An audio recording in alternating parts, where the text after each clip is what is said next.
You think you're in control, but psychology disagrees. Right now, your thoughts, your beliefs, your loyalty may not even be your own. You've been conditioned, manipulated, shaped by invisible forces.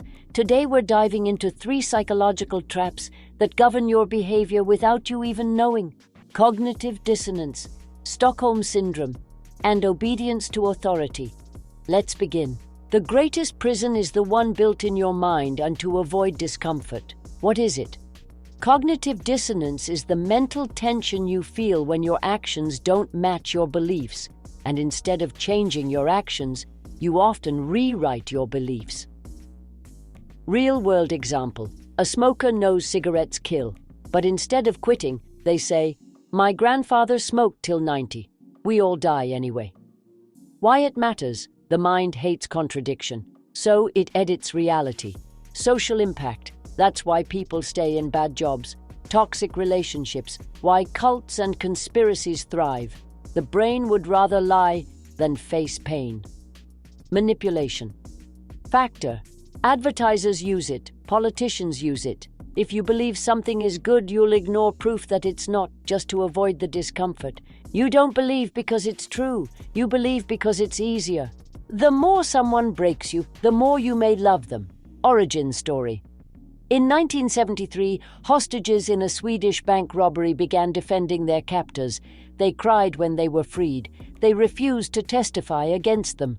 Why? Stockholm syndrome is a trauma bond. The psychology. When you're trapped, your brain does anything to survive, even if it means trusting your abuser.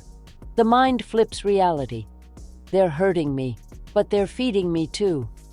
Maybe they care. It's not love. It's dependency, disguised as devotion.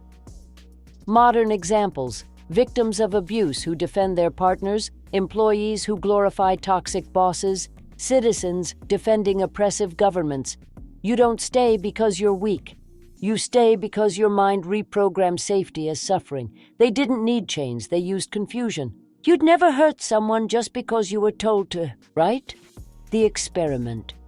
In 1961, psychologist Stanley Milgram ran a study. Volunteers thought they were shocking someone behind a wall. Every wrong answer? More voltage. Most people kept going, even when the stranger screamed, even when they thought they were killing them. Why? Because a man in a white coat said, "Please continue."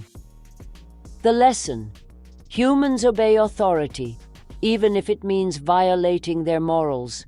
We're wired to comply when commands come from someone in power. Real-world reflections. War crimes committed under orders. Doctors blindly trusted with no second opinion. Employees following unethical company rules. Sometimes evil doesn't scream. It wears a suit and says, "Just doing my job." Now ask yourself, what beliefs are you clinging to just to feel comfortable? Who have you forgiven just to survive? Who are you obeying without even realizing why? Your mind isn't broken, it's been trained. But here's the truth: they don't need to control your body if they already control your psychology. Break the loop. The next secret is even darker.